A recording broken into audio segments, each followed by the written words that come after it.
I received an email recently from someone saying that they had been putting off starting behavior therapy until they could get themselves walking their dogs daily.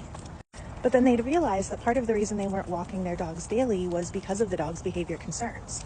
And I think that this is a really typical type of thought, so I want to talk about it. The idea that we as the humans need to be more consistent or do better with something before starting behavior therapy. Otherwise, what's the point of behavior therapy? And I find this type of thinking to be especially prevalent in balance training circles, where a lot of shame and blame is put on the humans for the dog's behavior concerns. And so the idea becomes, there's no point in starting behavior therapy until I can walk my dogs daily, or there's no point in starting behavior therapy until I get my own anxiety under control.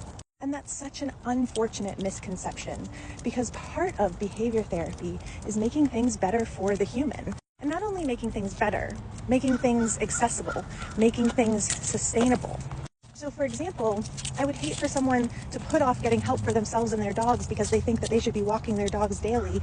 And then maybe they either decide, well, that's just not going to happen. I'll go ahead and get behavior therapy. And they've spent all this time with guilt and shame, or they get into the routine of walking their dogs daily and it's stressful and the negative associations are strengthening and the relationship is deteriorating and stress levels for everyone are stacking, just to get into behavior therapy and be told that with their management, they really shouldn't be taking their dog on neighborhood walks.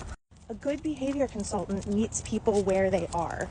So going to behavior therapy is a really great way to find out, is this even something that I need to be worried about and need to change? And if it is, the behavior consultant can help the human find a sustainable and accessible way that considers everyone's needs to make that thing happen.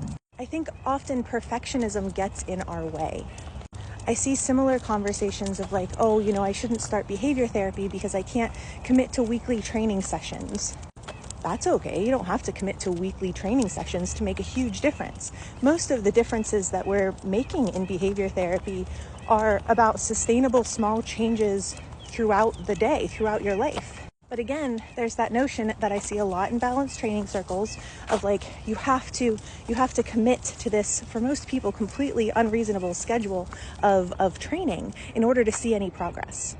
I see progress with folks I see once every 6 months. I see drastically improved quality of life for folks that I meet with one time.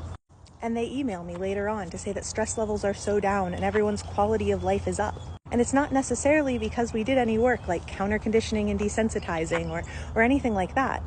We just made life work better for everyone. And that's a beautiful place to either start or to say, okay, this works for us in the long term. So the message of this video is, don't let perfectionism stand in the way of progress.